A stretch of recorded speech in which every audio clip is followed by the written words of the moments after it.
Good morning, good morning, good morning, good people. Today is Wednesday, April the 7th. I left my blue light filter glasses at the office. I feel lost without them. I do believe they are helping me getting a little bit better sleep because I'm on the computer all day long at the office.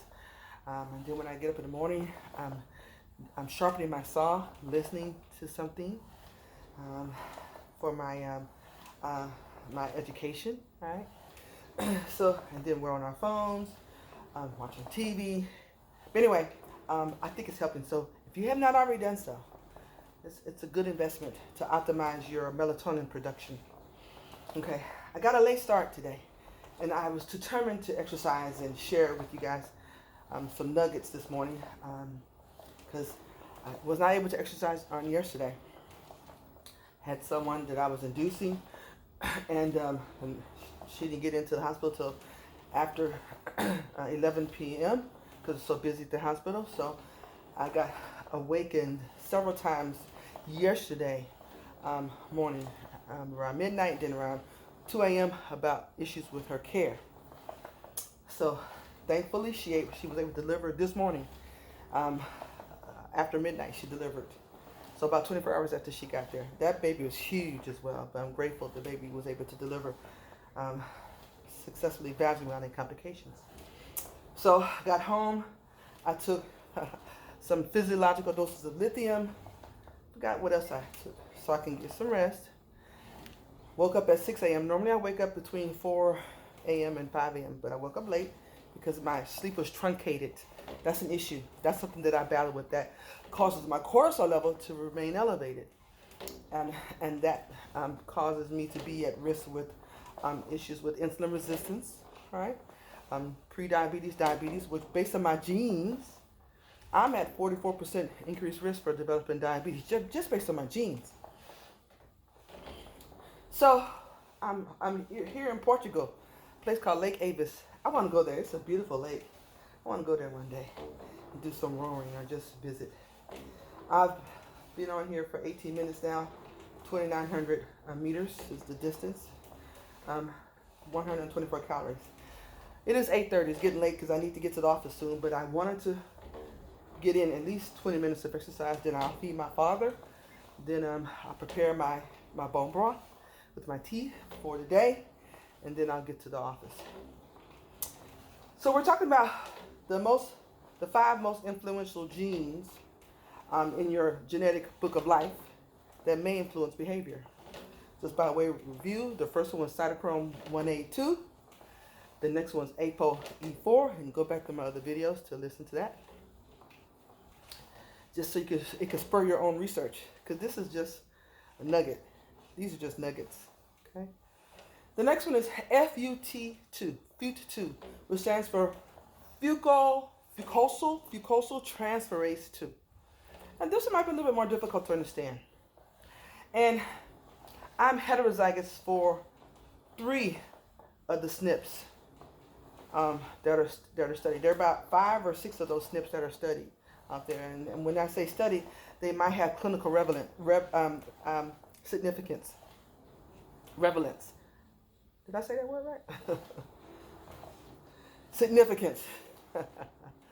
Okay, I am tired. I need to take me some CoQ10.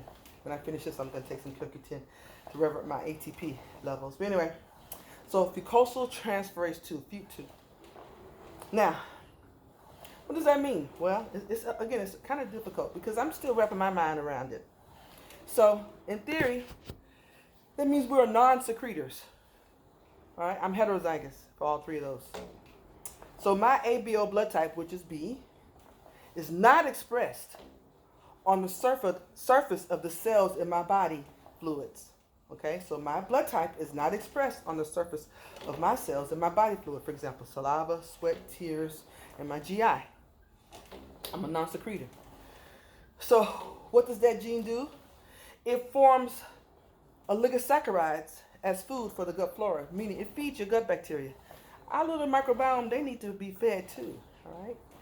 And so it forms these sugars, oligosaccharides, in the lining of my GI system as food. All right. Now, here's the incidence of this. 20% of Europeans and Africans are homozygous, but I'm heterozygous, and my parents are as well. All right.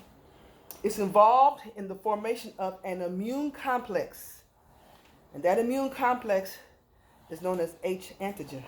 Wait a minute. You've heard 70% of your immunity is in your gut. This plays a role in that. So there's a greater resistance to this. When you have this, you have greater resistance to H. pylori and extreme resistance to most of the strains of something called novavirus. Okay? And it does also influence, I'm almost done here. I'm on the cool down now. And it also, see, that's what happens when you're studying. Okay? You get distracted and you just exercise and your time is almost up. Anyway, I'm sorry. It influences vitamin B12. Okay? And some studies find that greater absorption of B12 occurs, and others found B12 levels 16% lower in non-secretors. So you tend to have lower B12 levels. And you also tend to have lower bifidobacterium. I do have low bifidobacterium. And lately I've been recommending bifidobacterium to my clients. Let me decline this. This is the hospital. I'll talk to them later. Okay, so what do we do about this?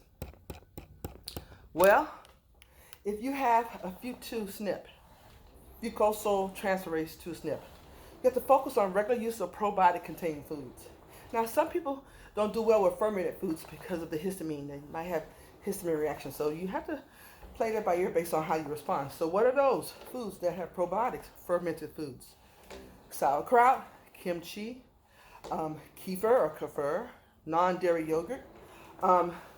Lately, I've been into my black garlic. I cooked this past weekend with some black garlic. It's fermented. My friend told me this morning that black garlic may also help with your blood pressure. I'm not going to do homemade fermented foods, but you can do that if you want to. I'm too busy. We need foods with higher fiber levels and resistant starches to encourage your body's production of something called short-chain fatty acids. If you're one of my clients, if you see me putting you on butyrate or butyric acid or a product called Enterovite, that's why. Okay? If you've been on antibiotics, the antibiotics are like napalm. They completely destroy the good and the bad bacteria indiscriminately in your GI system. So, if so, we need to replace aggressively your bifidobacterium in your GI system. This can also cause SIBO, small intestinal bile overgrowth, where you have too much of the bad bacteria higher up in your small intestines, where it's supposed to be in your colon, your large intestines. And that can cause a lot of issues. Some of my clients say, I feel like I'm pregnant. I bloat after I eat. I always bloat after I eat. You have to monitor your B12 status. You have to also minimize sugar and starchy foods. And this is something that, because of this training that I've been doing, I don't know what your FUT2 status is. Once again, 20% of people are homozygous. And I'm hetero, so that means I would imply that more people tend to be heterozygous as well. And my parents are both heterozygous. You have to consider avoiding lactobacilli type bacteria, probiotic. A lot of probiotics out there have lactobacilli, acidophilus. These are lactobacilli. Okay, you want delactate-free probiotics because the lactobacilli can trigger SIBO. Okay, I know that one's deep. That one's tough. That one's kind of deep right there. So anyway, so the third SNP that you might be able to utilize it with the knowledge of knowing your status that influences your behavior is your FUT2 status, FUT2. All right, good people, I need to call the hospital to see what they're talking about.